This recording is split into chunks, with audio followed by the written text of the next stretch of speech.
Now the Lord was gracious to Sarah as he had said, and the Lord did for Sarah what he had promised. Sarah became pregnant and bore a son to Abraham in his old age, at the very time God had promised him. Abraham gave the name Isaac to the son Sarah bore him. When his son Isaac was 8 days old, Abraham circumcised him, as God commanded him. Abraham was 100 years old when his son Isaac was born to him. Sarah said, "God has brought me laughter, and everyone who hears about this will laugh with me." And she added, "Who would have said to Abraham that Sarah would nurse children?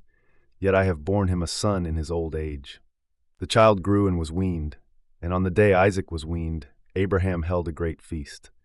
But Sarah saw that the son whom Hagar the Egyptian had borne to Abraham was mocking, and she said to Abraham, "Get rid of that slave woman and her son, for that woman's son will never share in the inheritance with my son Isaac." The matter distressed Abraham greatly because it concerned his son. But God said to him, "Do not be so distressed about the boy and your slave woman. Listen to whatever Sarah tells you, because it is through Isaac that your offspring will be reckoned. I will make the son of the slave into a nation also, because he is your offspring." Early the next morning, Abraham took some food and a skin of water and gave them to Hagar. He set them on her shoulders and then sent her off with the boy. She went on her way and wandered in the desert of Beersheba. When the water in the skin was gone, she put the boy under one of the bushes. Then she went off and sat down about a bowshot away, for she thought, "I cannot watch the boy die." And as she sat there, she began to sob. God heard the boy crying, and the angel of God called to Hagar from heaven and said to her, "What is the matter, Hagar? Do not be afraid. God has heard the boy crying as he lies there.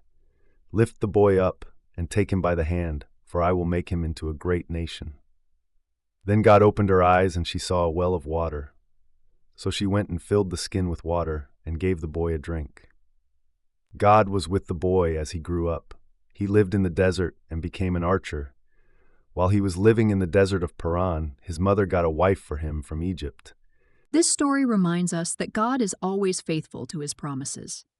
He fulfilled his word by giving Isaac to Abraham and Sarah, proving that nothing is too difficult for him. At the same time, he showed his compassion and care for Hagar and Ishmael, proving that no one is forgotten by God. Even in the wilderness, God hears our cries, provides for our needs, and guides us to his plans. Trust in his timing, for his promises never fail.